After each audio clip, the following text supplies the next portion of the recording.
হযরত জাবের ইবনে আব্দুল্লাহ রাদিয়াল্লাহু আনহু বলেন, আমি রাসূলুল্লাহ সাল্লাল্লাহু আলাইহি সাল্লামকে এই ইরশাদ করিতে শুনিয়াছি যে, সমস্ত জিকিরের মধ্যে সর্বোত্তম দোয়া হইল আলহামদুলিল্লাহ।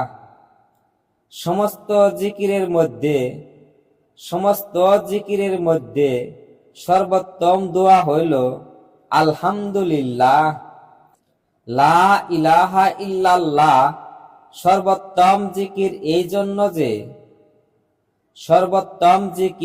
জন্য যে পুরা দিন ইসলাম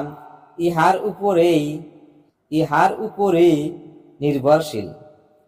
ইহা ছাড়া না ঈমান ঠিক হয়, আর না কেহ মুসলমান হইতে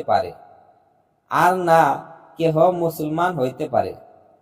আলহামদুলিল্লাহকে সর্বোত্তম দোয়া এই জন্য বলা হয়েছে যে, দাতার